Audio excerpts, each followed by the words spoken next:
নামে প্রথম শ্রেণীর হলেও উন্নয়নের ছোঁয়া নেই রাজবাড়ীর পাংশা পৌরসভায়। ২৬ বছর আগে প্রতিষ্ঠিত এই পৌরসভায় সময়ের সঙ্গে বাড়েনি নাগরিক সেবা। সামান্য বৃষ্টিতেই সৃষ্টি হয় জলাবদ্ধতা, ভাঙাচোরা সড়কে বাড়ছে দুর্ভোগ আর দুর্ঘটনার ঝুঁকি। এতে ক্ষুব্ধ বাসিন্দারা।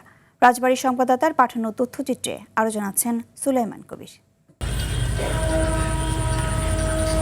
১৯৯৯ সালে প্রথম শ্রেণীর মর্যাদা লাভ করে রাজবাড়ীর পাংশা পৌরসভা। তবে এ পৌরসভা ঘিরে উন্নয়নের যে প্রত্যাশা বাসিন্দারা করেছিলেন তার কিছুই পূরণ হয়নি দীর্ঘ ২৬ বছরেও।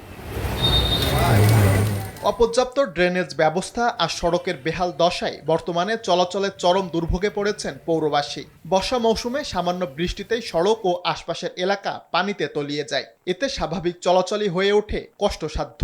দুর্ভোগে পড়েন পথচারী, ব্যবসায়ী, শিক্ষার্থী সহ হাজারো মানুষ। দীর্ঘদিন সংস্কারের দাবি জানিয়ে এলেও দৃশ্যমান কোনো উন্নয়ন না হওয়ায় ক্ষোভ জানান স্থানীয়রা। কলেজ, মাদ্রাসা, হসপিটালের রোড, বিশেষ বিশেষ জায়গাগুলো এই রাস্তা দিয়ে মানুষ চলাচল করে, কিন্তু এই রাস্তার যে অবস্থা দেখার কেউ নাই। বৃষ্টি হলে পানি জমে থাকে।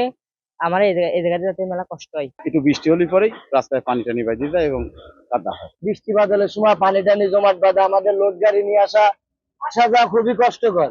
২০২৪ সালের আগস্টের পর থেকে পাংশা পৌরসভায় নেই কোনো নির্বাচিত মেয়র। বর্তমানে প্রশাসনিক দায়িত্বে থাকা উপজেলা নির্বাহী কর্মকর্তা দিয়েছেন সমস্যা সমাধানের আশ্বাস। ড্রেনেজ ব্যবস্থা, পানি নিষ্কাশন ব্যবস্থা টেকসই করতে পারি, এরপরে যদি আমরা সড়কগুলো একবার রিপেয়ার করে দিই, দেখা যায় যে সেই সড়কটি হয়তো ৫ বছর বা ১০ বছর পর্যন্ত টেকসই। তো আমরা এই কারণে আমাদের মূল প্রায়োরিটি হচ্ছে ড্রেনেজ ব্যবস্থাকে সচল করা। স্ল্যাব সহ ড্রেন নির্মাণের কার্যক্রম আমরা গ্রহণ করেছি।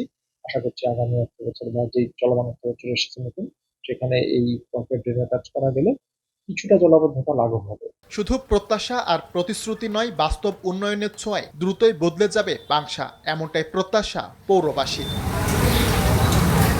সুলাইমান কবির, RTV।